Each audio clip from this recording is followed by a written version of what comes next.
अभिजीत, ये गगन अब तक आया कैसे नहीं? पहले तो ऐसे कभी नहीं हुआ। पता नहीं सर, फोन करके उसने बोला था कि बहुत अर्जेंट काम है, अभी आके मिलो। काम तो वैसे जरूरी होगा, वरना ऐसे नहीं बुलाता हुआ। हाँ सर, जब भी फोन करके बुलाया कुछ काम की खबर दी है उसने। है खबरी, लेकिन बड़े काम का आदमी है सर, इसीलिए तो छूट दे रखी है अपराधियों के साथ रहने की, नहीं अब तक तो जेल में होता। यहीं पे बुलाया है ना उसने? हाँ सर, यही जगह बताई थी, ज़्यादातर इसी जगह पे आके मिलता है हमसे।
हाँ डॉक्टर साहब। आई एम सॉरी सर, मैं उसे बचा नहीं पाया।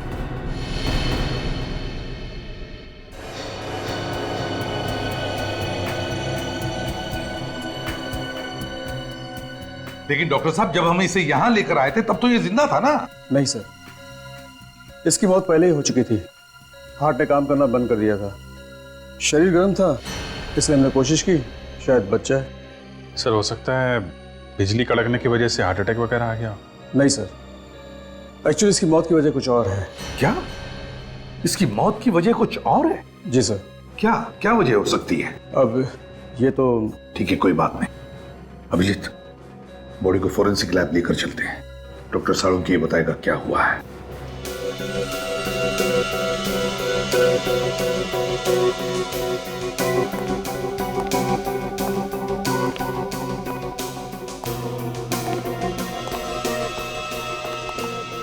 सर, अगर आसमान से बिजली इसके ऊपर गिरती तो इसके सिर्फ हाथ और पैर ही क्यों जलते?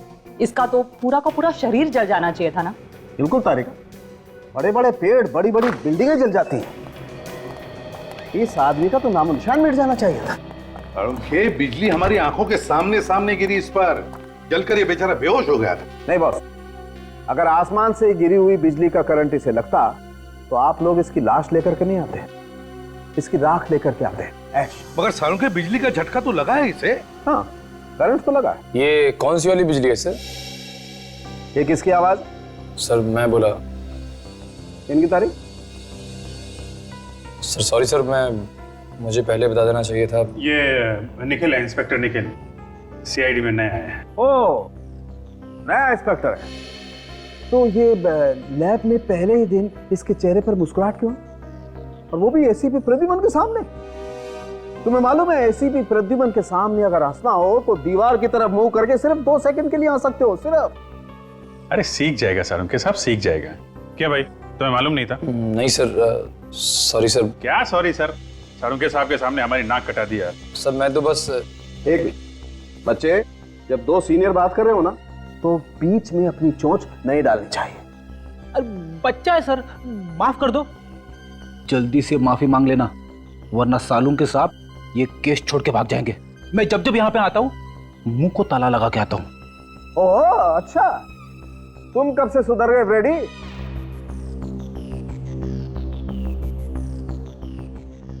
सॉरी सर, आगे से गलती नहीं होगी। हाँ तो साळुंखे, हाँ तो मैं ये बता रहा था बॉस कि जिस तरीके से इसके हाथ और पैर जले हुए हैं उससे लगता है कि इसे 250 वोल्ट की बिजली का करंट लगा है। मगर साळुंखे, करंट लगा तो लगा कैसे? वहां पर तो कोई तार या कोई केबल भी टूटा हुआ नहीं था, बस सिर्फ एक बिजली का खंबा था। बस इसके हाथ और पैर देखने से पता चलता है कि इसने किसी ऐसी चीज को पकड़ा था जिससे वो करंट इसके शरीर में आ गया और इसके हाथ पैर जल गए। सालुंके साहब, इसने हमारे सामने बाइक पोल पे लगाई, उसी समय बिजली कड़की और फिर हमने देखा ये जलने लगा, और इसकी बाइक भी। उस पोल में करंट होगा अभिजीत, तभी तो जैसे ही बाइक पोल से चिपकी उस पे करंट आ गया। मगर सर, बाइक का टायर कैसे जल सकता है? टायर तो रबर का बना होता है, और रबर में तो करंट पास नहीं होता। ये तुमसे किसने कहा है? देखो, अगर हाई वोल्टेज करंट हो और अर्थिंग मिल जाए तो बॉस रबर के टायर में भी करंट पास हो सकता है। और वैसे भी अलग अलग किस्म के रबर होते हैं, है ना सालुंके, जैसे स्टील बेल्ट रबर या कार्बन रबर। एग्जैक्टली। और कई बार तो ऐसा होता है कि हाई वोल्टेज करंट की वजह से इन रबर में आग भी लग सकती है।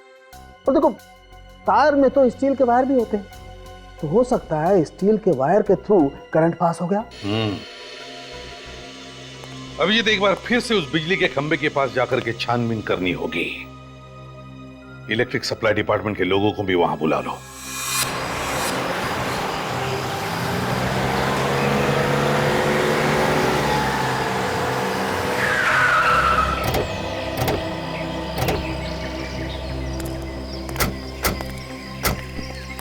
आ जाओ जल्दी, चेक करो खंबे को।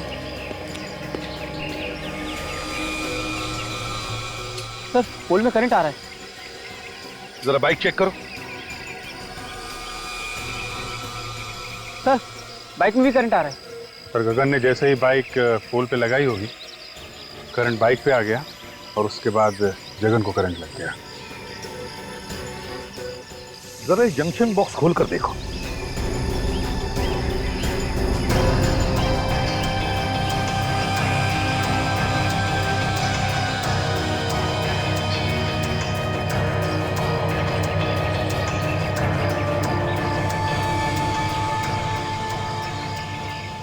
सर, ये देखिए, बाइक का स्टैंड खराब है, इसीलिए गगन ने बाइक को खंबे को लगा के रखा होगा।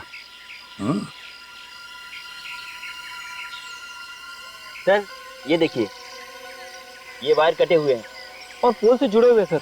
इसका मतलब है कि जानबूझ के काटा है, और ये खून है सर। खूनी जानता था कि ये गगन हम लोगों से हमेशा यहीं आके मिलता है। अभिजीत खूनी ये भी जानता था कि गगन की बाइक का स्टैंड खराब है, और फिर गगन इसी खंबे पे आके अपनी बाइक लगाता था जब वो हमें मिलने आता था। हो सकता है सर, शायद खूनी अच्छी तरीके से जानता हो गगन को।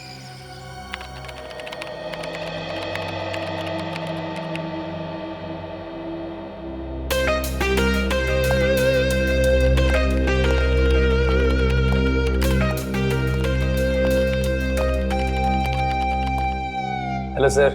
हेलो। निखिल, तुम अभी नए हो, अभी तुमने फ्रेडी का कमाल देखा ही कहां है। ये लोग अगर सारा केस मेरे ऊपर छोड़ दे तो इस केस को मैं ऐसे ऐसे चुटकियों में सॉल्व कर दूं, चुटकियों में। सर, वैसे भी मैंने आपके बारे में बहुत कुछ सुना है सर। अच्छा, फिर तो तुमने ये भी सुना होगा कि दया सर को दरवाजा तोड़ना मैंने ही सिखाया है। अरे देखते क्या हो, मैं झूठ नहीं बोल रहा हूं। कभी कभी मैं थक जाता हूं तो उन्हें कह देता हूं दरवाजा तोड़ने के लिए, तो वरना दया सर तो। सर, दया सर के बारे में आप ऐसी बातें मत करिए। क्यों भाई, दया सर को क्या पर लगे हैं? देखिए, वो मेरे गुरु हैं और मैं उनके खिलाफ एक भी शब्द नहीं सुन सकता इस तरह के। अरे मैं तो मजाक कर रहा था। एक्चुअली मैं ये कहना चाहता था कि कभी कभी मैं भी दया सर की मदद करता हूँ दरवाजा तोड़ने के लिए। और सर, गगन ऐसे मरने वालों में से नहीं था, अपराधियों के साथ रहता था वो, और मैंने उसे कई बातें सिखा रखी थी। हर दांव पेच मालूम था सर उसे।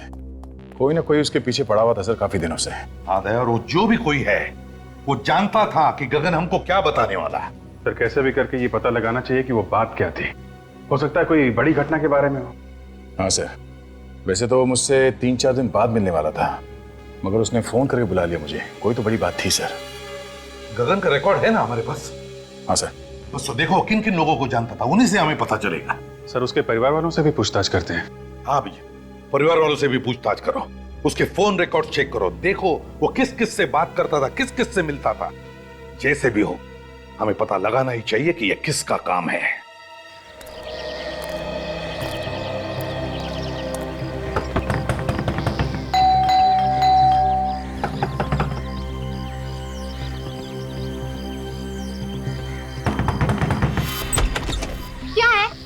में चींटियां हैं क्या?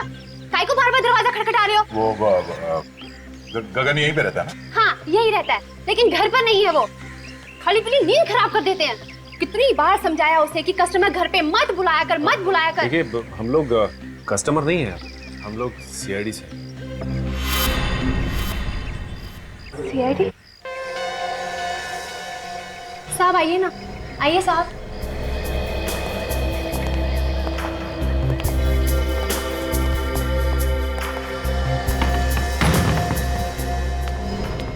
अब क्या हुआ साहब? मेरे पति ने फिर से उल्टा सीधा कुछ किया क्या? देखिए साहब, अब उसने सब कुछ छोड़ दिया है। अब तो मेरे मर्द ने प्लम्बर का धंधा शुरू कर दिया है। हमें मालूम है। तो फिर क्या हुआ साहब? देखिए, आपके पति ने तो कुछ नहीं किया। तो फिर? वो बताइए ना, क्या किया मेरे मर्द ने? आपके पति की मौत हो गई, किसी ने खून कर दिया उसका। शोभी, पानी लेकर निक, जल्दी।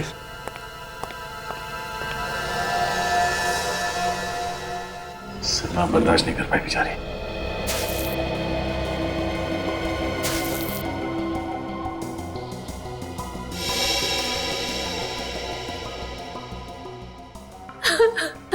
देखिए, जो कुछ होना था वो हो गया। गगन की मौत का हमें भी बहुत दुख है। खबरी था वो हमारा। खबरी बना के मरवा डाला आप लोगों ने उसे। मुझे पता होता तो मैं ऐसा काम उसे कभी नहीं करने देती। सीआईडी की मदद करना कोई गुनाह नहीं है। आप हमें ये बताइए कि कोई दुश्मन था गगन का? मेरे पति ने हमेशा सबका भला किया है। जिसके पास पैसे नहीं होते थे, मुफ्त में काम कर देते थे उसका। ऐसे भले इंसान का कोई दुश्मन कैसे हो सकता है साहब? देखिए, कोई ना कोई तो उसका दुश्मन जरूर था जो उसके पीछे लगा हुआ था। मतलब उसको कैसे पता चलता कि वो हमसे मिलने वाला था? देखिए, अगर आपको मालूम है तो आप बता दीजिए, वरना वो दुश्मन आपके लिए भी खतरनाक हो सकता है। मैंने कहा ना ऑफिसर, उनका कोई दुश्मन नहीं हो सकता। अच्छा, आप पिछले कुछ दिनों में कोई मिलने आया था उससे? देखिए, प्लीज आराम से सोच के बताइए। कोई ऐसा आदमी उससे मिलने के लिए आता था जिस पे आपको शक हो? नहीं साहब, घर पे तो कोई नहीं आया था, लेकिन हाँ, गगन कैरम क्लब जाते थे और पिछले 5-6 दिन पहले जब वो कैरम क्लब गए और वहां से लौटने के बाद कुछ टेंशन में लगे मुझे। टेंशन? किस बात की टेंशन थी उसे? मैंने पूछा उनसे कि क्या हुआ, मुझे बताइए, लेकिन उन्होंने कुछ नहीं बताया। बस कहा कि टेंशन है, बहुत जल्द सीआईडी से मिलना पड़ेगा। ये कैरम क्लब कहाँ पर है? हाँ जी, हाँ जी, ये गगन के नाम से ही फोन है। मिल गया रिकॉर्ड? हाँ, तो आप मेल कर दीजिए ना। या थैंक यू वेरी मच। जरा मेल चेक करना, उन लोगों ने गगन के फोन का रिकॉर्ड हम लोगों को मेल किया है। देखते हैं किसका किसका फोन आया था और किसे फोन किया था इसने। मेल आ गया सर। हाँ, ओपन करो, देखो।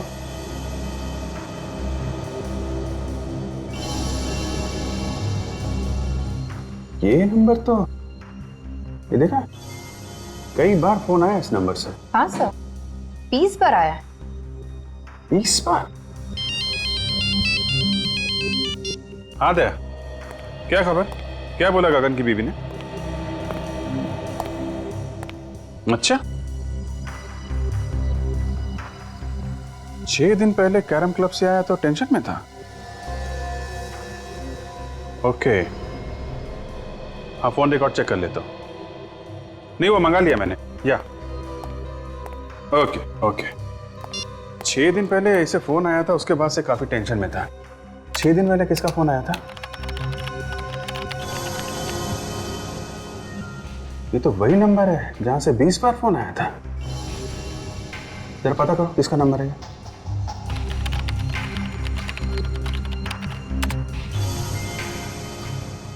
सर, ये एसटी पुलिस स्टेशन का नंबर है। क्या?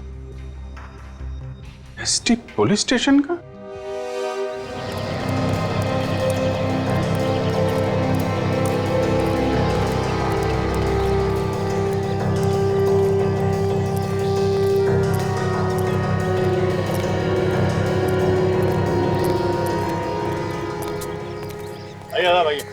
अरे रामू, बैठा था आप लोगों को। हम लोग यहाँ खेलने के लिए नहीं आए, एक खिलाड़ी के बारे में कुछ जानकारी लेनी है। किस खिलाड़ी के बारे में पूछना है सर? गगन के बारे में। गगन भाई, हाँ वो आता तो है लेकिन आज नहीं आया है। कोई काम हो तो बताइए, आएगा तो मैं बोल दूंगा उसको। वो अब कभी नहीं आएगा यहाँ। कैसी बातें कर रहे हो साहब? कौन है आप लोग? हम लोग सीआईडी से। सीआईडी? हाँ, गगन का किसी ने खून कर दिया। गगन भाई का खून कर दिया किसी ने? यहाँ उसके दोस्त कौन कौन है? डैनी और काका। इस वक्त कहाँ मिलेंगे दोनों? मिलेंगे कहाँ साहब? यहीं है। आइए सर। डैनी, काका, सीआईडी वाले आए हैं आपसे मिलने।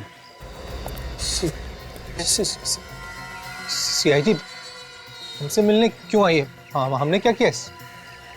हमें गगन के बारे में कुछ जानकारी चाहिए थी।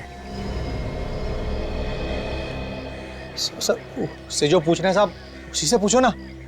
जा गगन को उसके घर से बुला के ला। किसी को कहीं जाने की जरूरत नहीं है। जो कुछ पूछा जाए उसका साफ साफ जवाब दो, बस। अच्छा ये बताओ कि तुम दोनों गगन के अच्छे दोस्त हो ना? जी हाँ। गगन अभी कहाँ है मालूम है? नहीं सर। देखो, कल रात किसी ने गगन का खून कर दिया। खून? गगन का? किसने किया सर? 6 दिन पहले गगन तुम लोगों के साथ यहाँ पे आया था। 6 दिन पहले? हाँ, 6 दिन पहले वो हम लोगों के साथ यहाँ पे आया, लेकिन हम लोगों के साथ यहाँ से गया नहीं था। तो फिर किसके साथ गया? अपने किसी और दोस्त से मिलने के लिए बोल रहा था वो। ये तुम दोनों के अलावा उसका नया दोस्त कौन आ गया? साहब, तो हम लोगों के अलावा कौन सा नया दोस्त है हमें तो नहीं मालूम, पर हाँ, हम लोगों के चले जाने के बाद वो काफी देर तक यहीं बैठा था। उसके बाद सर उससे कौन मिला, क्या हुआ, कुछ नहीं पता सर। अच्छा ये बताओ कि तुमने यहाँ पे गगन से मिलते हुए किसी को देखा क्या? आप मिलते हुए नहीं देखा मैंने भी, काफी देर तक बैठा रहा यहाँ पर। अच्छा, उसका यहाँ पे किसी के साथ झगड़ा था? हाँ सर, था। जीतू और गगन में आपस में नहीं बनती थी, 36 का आंकड़ा था साहब। जीतू कौन है? सर हमने उसका नाम तो सुना है सर, लेकिन हम जानते नहीं कि कौन है वो। मैं जानता हूँ सर जीतू को, कई बार मेरे सामने झगड़ा हुआ है उन दोनों का। जीतू ने धमकी भी दी थी जान से मारने की गगन को। सर कहीं जीतू ने तो नहीं? ये जीतू कहाँ रहता है, जरा उसका एड्रेस है? सर बोरीवली में कहीं रहता है। तो बिना फोन किए तो नंबर आएगा नहीं, और ये लोग कह रहे हैं फोन नहीं किया। अभिजीत, फोन यहीं से किया गया है, अब किसने और कैसे वही देखना है।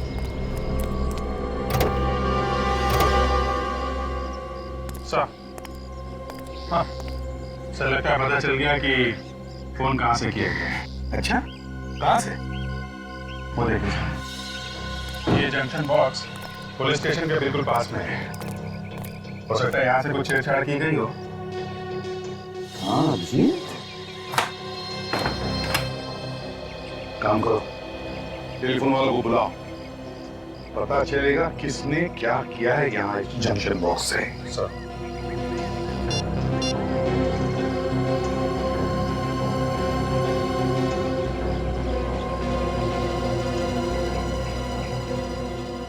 इस एरिया के सारे टेलीफोन लाइंस इसी जंक्शन बॉक्स में जुड़ी हुई हैं।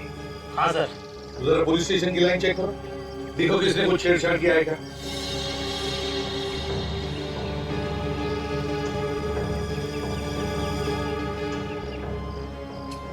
ये देखिए सर, ये तार टूटा हुआ है। तो इसका मतलब है अभिजीत, खूनी ने इस वायर को तोड़कर दूसरी वायर लगाकर फोन किया और फिर पहले जैसे ही जोड़ के रख दी है। मगर सर इतनी सारी लाइंस जा रही है यहाँ से, तो फिर खूनी को कैसे पता चला होगा कि कौन सी लाइन पुलिस स्टेशन की है? हो सकता है टेलीफोन डिपार्टमेंट का कोई आदमी मिला उससे।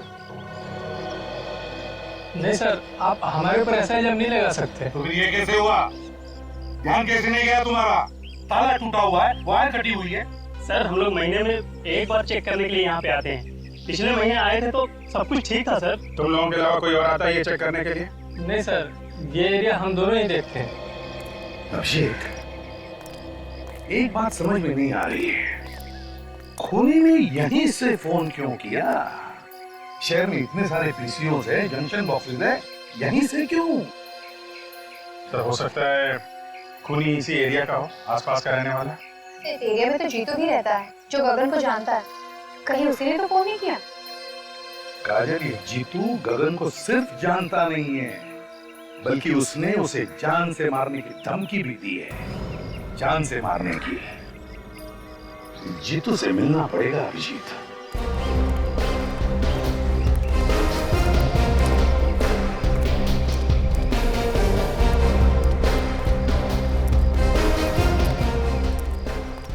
ये अरे दादा, ये जीतू यहीं पे रहता है ना? हाँ, यहीं रहता है क्या वो घर पे? क्या मालूम होगा, जाके देख लो।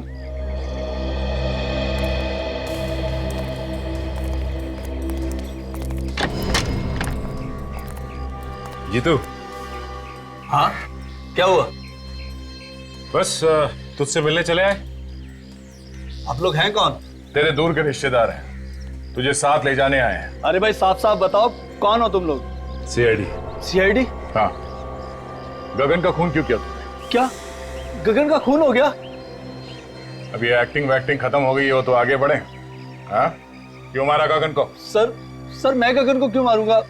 मेरी उससे क्या दुश्मनी है? तेरा झगड़ा हुआ था ना उसके साथ कैरम क्लब में। सर जब मैं किसी कैरम क्लब गया ही नहीं तो झगड़े का तो सवाल ही नहीं उठता ना। ये गगन जहाँ पे रहता है उसके घर के पास में नुक्कड़ पे एक कैरम क्लब है। कुछ याद आया तुम्हें? नुक्कड़ पे कैरम क्लब? तेरे पास सिर्फ 1 सेकंड है, जो कुछ मालूम है सच सच बता, वरना मेरा एक हाथ पड़ेगा तो 10 दिन तक तेरा दिमाग झंझनाता रह जाएगा। तू वहां पर कैरम क्लब में गया था, तुझे लोगों ने वहां पे देखा था, और तेरा झगड़ा भी हुआ था गगन के साथ में। सच बोल, हुआ था या नहीं? हाँ सर, याद आया। अच्छा हुआ, जल्दी याद आ गया। गगन के साथ झगड़ा हुआ था ना? हाँ? वो तो सर ऐसे ही थोड़ी बहुत कहा सुनी हो गई थी, फिर बाद में बोलचाल हो गई सर। ऐसी कहा सुनी तो अक्सर हो जाती है हमारे बीच। किस बात को लेकर झगड़ा हुआ था तुम दोनों के बीच?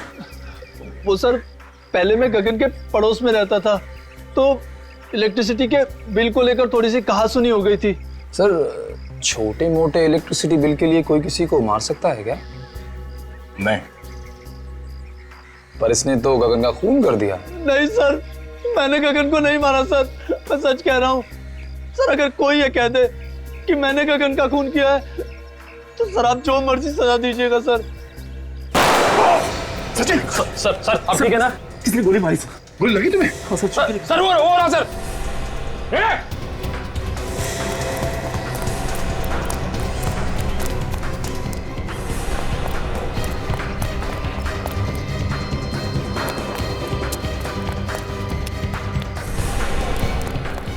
देखो तुम यहां से जाओ।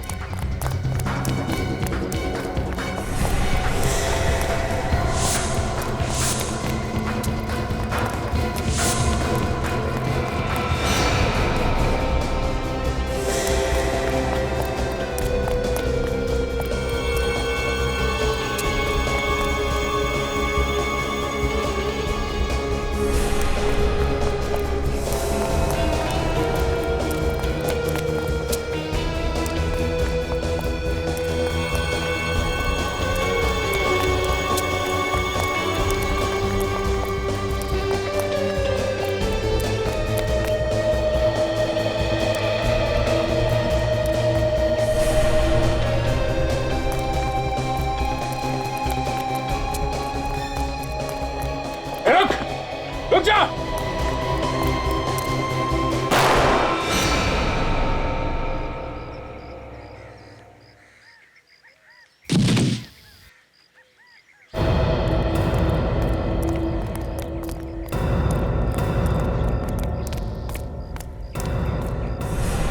पलटो इसे।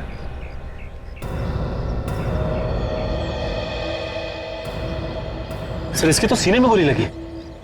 सीने में गोली लगी है? मगर मैंने तो इसके पैर पे गोली चलाई थी, वो भी पीछे से। इसके सीने में गोली कैसे लगी?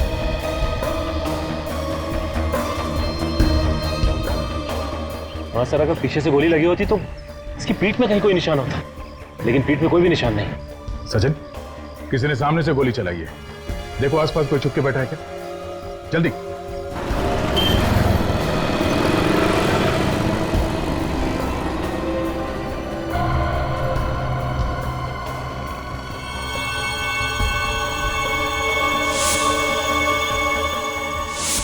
कैरम क्लब का नौकर? कैरम क्लब का नौकर जीतू को क्यों मारना चाहता था? जीतू, गगन और नौकर, 3 लोग। तीनों में से जीतू और गगन के बीच में झगड़ा हुआ, जिसमें गगन मारा गया। फिर नौकर ने जीतू को मारने की कोशिश की और खुद मर गया। लेकिन समझ में नहीं आ रहा कि इन 3 लोगों में चक्कर क्या है। सर ऐसा लगता है इनके पीछे कोई चौथा आदमी भी है, जिसने नौकर से जीतू पे हमला करवाया। मगर नौकर फेल हो गया तो पकड़े जाने के डर से उसने नौकर को भी मार दिया। मगर सर उसे पता कैसे चला कि हम लोग जीतू के घर जाने वाले हैं? वही तो या ये जो भी आदमी है जो ये सब करवा रहा है, वही हमारे हर कदम पे नजर रखे हुए है। और वो जानता है कि जीतू उसके बारे में सब कुछ जानता है, और इसीलिए उसने उसे मारने की कोशिश भी की। सर अगर जीतू को मालूम होता तो हमें बता देता। काफी डरा हुआ था सर वो। सर एक बात समझ में नहीं आई, किस नौकर ने जीतू पर हमला हम लोगों के सामने ही क्यों किया? हमारे वहां पहुंचने से पहले और वहां से निकलने के बाद भी तो कर सकता था।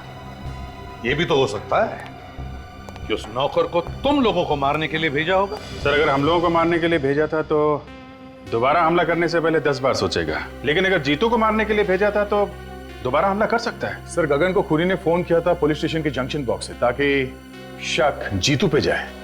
एक काम करो, ये नौकर जहां पर नौकरी करता था उस कैरम क्लब के मालिक को जाकर के मिलो और जरा प्यार से पूछो उससे, पता लगाओ कौन कौन मिलने आता था उस नौकर को।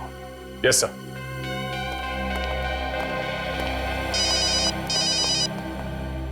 हेलो,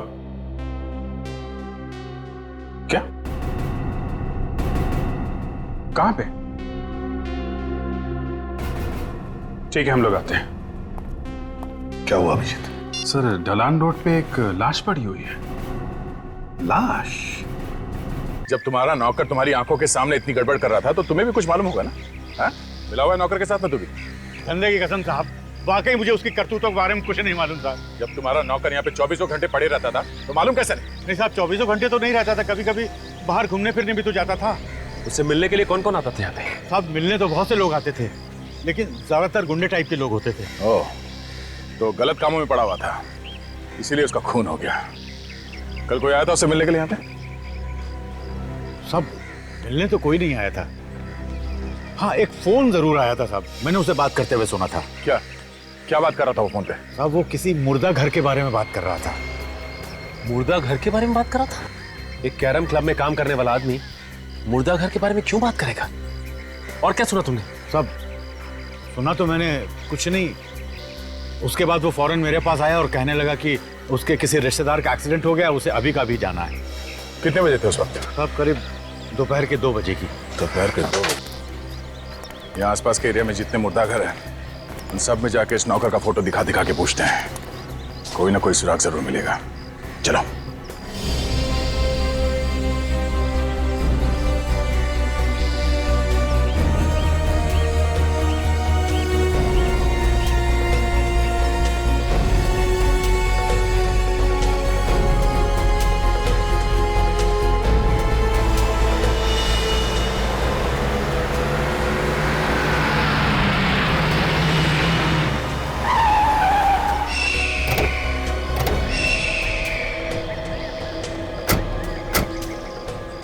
जिसे फोन किया है वो भाग गया है। यही तो प्रॉब्लम है, लोग पुलिस के पचड़े में नहीं पड़ना चाहते। सर एक्सीडेंट का केस लगता है। लेकिन इस सड़क इतनी दूर है काजल, और यहाँ आसपास टायर का कोई निशान भी नहीं दिख रहा है। लगता तो नहीं है एक्सीडेंट है। तो सर ये लाश यहाँ लाकर डाली गई है? हो सकता है।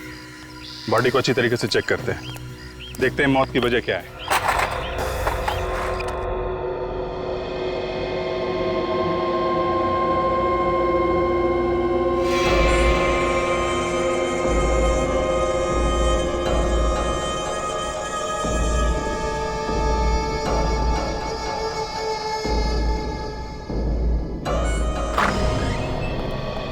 सर तुम यहाँ के इंचार्ज हो? जी मैं यहाँ की देखभाल करता हूँ। पर आप लोग? हम लोग सीआईडी से। आप लोगों को भी पता चल गया उस लाश के बारे में? लाश के बारे में? हाँ, आप उसी लाश के बारे में पूछताछ करने आए ना जो चोरी हो गई? चोरी हो गई थी? हाँ, चोरी हो गई थी, उसी के बारे में। साहब मेरा विश्वास करो साहब, मुझे पता नहीं साहब वो अचानक लाश कैसे गायब हो गई। लोग झूठ बोल रहे हैं साहब कि लाश मैंने चुराई है। मैं लाश क्यों चुराऊंगा साहब? तो फिर किसने चुराई लाश? मुझे पता नहीं साहब। पता नहीं मतलब? इस जगह की देखभाल तुम ही करते हो ना, तो तुम्हें कैसे नहीं पता? सर कोई इसको बेहोश करके लाश को चुरा कर ले गया। मुझे ये इस फोटो को देखे, यही आदमी था क्या वो? साहब मुझे किसी ने सिर पे पीछे से मारा साहब, मैं उसका चेहरा नहीं देख पाया साहब। कितने बजे हुआ ये सब? यही कल 2:30 बजे के करीब साहब। सर ये काम पक्का रामू ने किया? हाँ सर। सर ये कैरम क्लब का मालिक बता रहा था कि रामू वहां से 2 बजे निकला और ये जगह वहां से 20-25 मिनट की दूरी पे है। पर रामू ये लाश चुराएगा क्यों? करेगा क्या वो इस लाश का? वैसे वो लाश थी किसकी? सभी एक एक्सीडेंटल केस था तो इसकी शिनाख्त नहीं हो पाई थी। लाश की फोटो तो खींची होगी? हाँ साहब, फोटो है हमारे रिकॉर्ड में। ठीक है, फोटो लेके आओ। जी।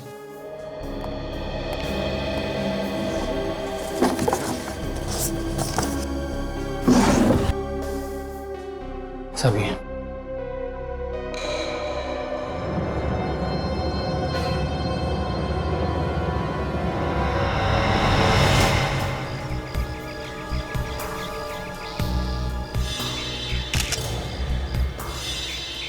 तो ये एक्सीडेंट का ही केस, लेकिन ये एक्सीडेंट यहाँ नहीं हुआ है काजल। ये कैसे पता चला सर?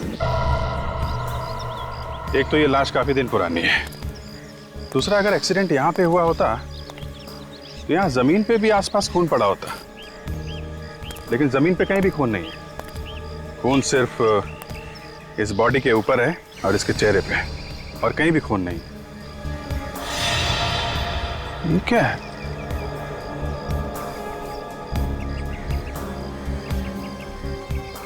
अंगूठे में धागा?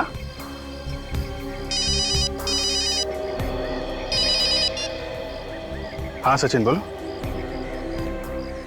क्या मुर्दा घर से लाश चोरी हो गई? हाँ हाँ,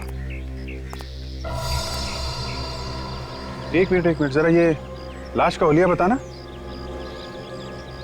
हाँ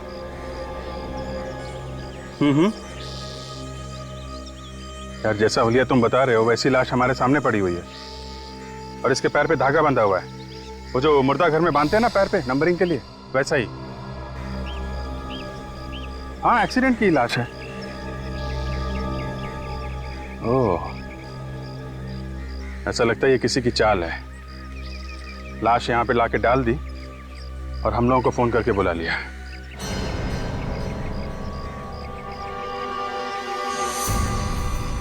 हेलो हेलो, अभिजीत साहब।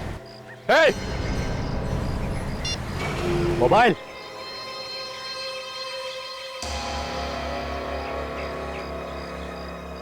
तुमने ठीक पहचाना ऑफिसर, ये हम लोगों की चाल थी जो काम कर गई। मगर मैंने इससे पहले कभी नहीं सोचा था कि सीआईडी वाले इतने बेवकूफ होंगे जो इतनी आसानी से चाल में फंस जाएंगे। फोन करके तो फिर से लगाओ ना, फिर से ट्राई करो, नेटवर्क का कुछ प्रॉब्लम हो सकता है। सर अब तो नंबर स्विच ऑफ आ रहा है। मोबाइल स्विच ऑफ है? सीआईडी वालों के कान में खुजली करेगा, मालूम है अंजाम क्या होगा? अंजाम अंजाम छोड़, और तू ज्यादा से ज्यादा करेगा क्या? गुदगुदी करेगा, चेक कर लेना। मजा आता है। जब कीदड़ की मौत आती है तो वो शहर की तरफ भागता है। तुम लोगों ने अपनी मौत को दावत दे दी है। सर काजल का फोन भी बंद आ रहा है क्या? दोनों का फोन एक साथ बंद है? ये कुछ और ही चक्कर लगता है। अभिजीत सर भी कह रहे थे कि इन सब के पीछे कोई चाल है। सर कहीं अभिजीत सर और काजल की जान खतरे में तो नहीं है? निखिल, सीआईडी ऑफिसर्स की जान हमेशा ही खतरे में होती है। हिलना नहीं ऑफिसर, वरना गोली चल जाएगी। दे ना।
अभी भी वक्त है।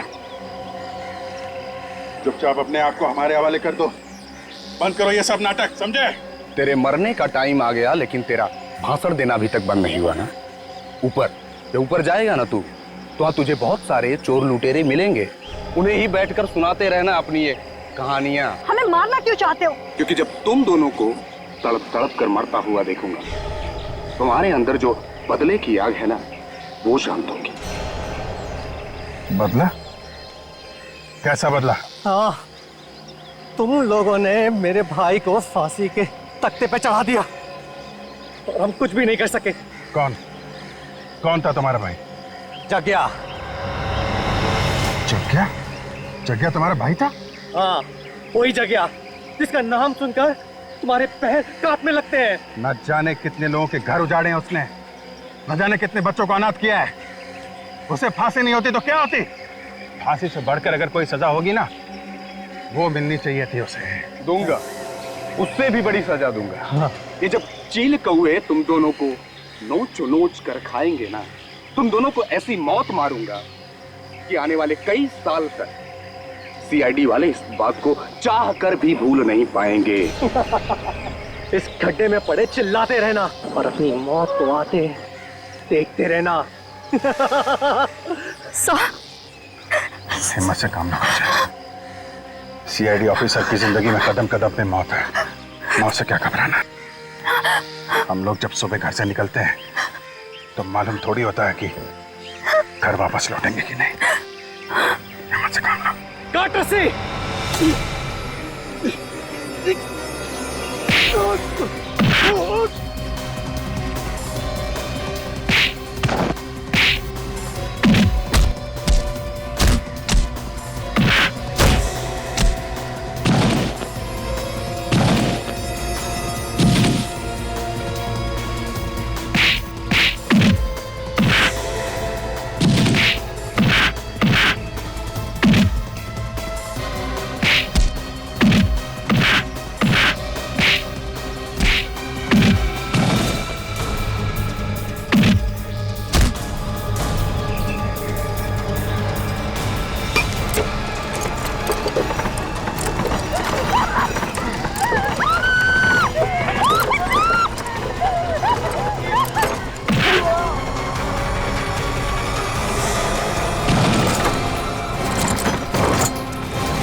ये दोनों जग्या के भाई हैं। पूरी सीआईडी टीम से बदला लेना चाहते थे।